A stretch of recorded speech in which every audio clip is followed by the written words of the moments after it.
I'm Larry Farver, and let's queer up politics.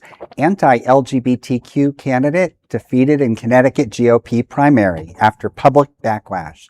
First-time Republican legislative candidate Jaden McCormick has suffered a defeat in Connecticut's 50th House District primary following intense bipartisan condemnation over extreme anti-LGBTQ social media posts. McCormick originally secured the local party endorsement. However, outcry erupted after reports revealed past posts where he shared an image of a noose in response to same-sex marriage, called for the death penalty for gay people, and denounced Pride Month.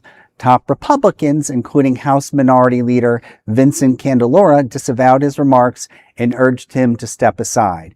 When McCormick refused to end his campaign, local GOP leaders rallied behind challenger Anthony Emilio. On election night, voters overwhelmingly rejected McCormick, with Emilio securing approximately 80% of the vote. Emilio will now advance to face the incumbent Democratic representative, Pat Boyd, in the November general election. Well, I'm glad to see in this case that good won over evil.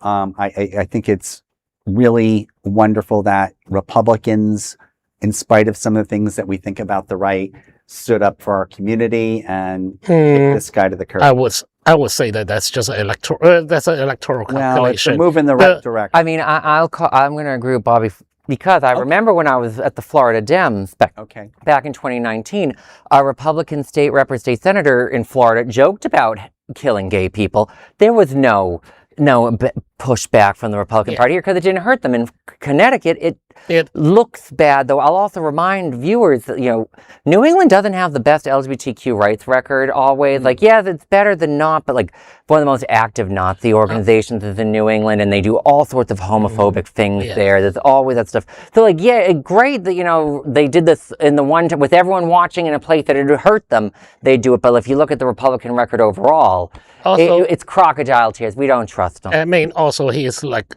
a 20-something pipsqueak. He's a fringe candidate.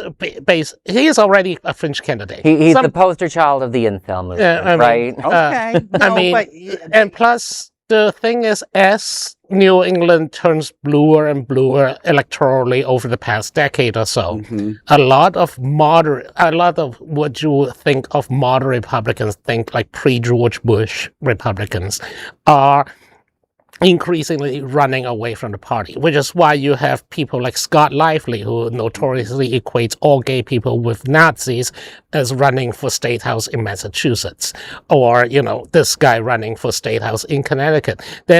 Once you have kicked out, once every reasonable person leaves, you're left with the freaks. But I also don't want us to feel like we're ganging up, because it would be wonderful if the Republican Party wasn't so bigoted. No, but I think that at least there's a positive message, coming from that party, and the individuals mentioned in the story.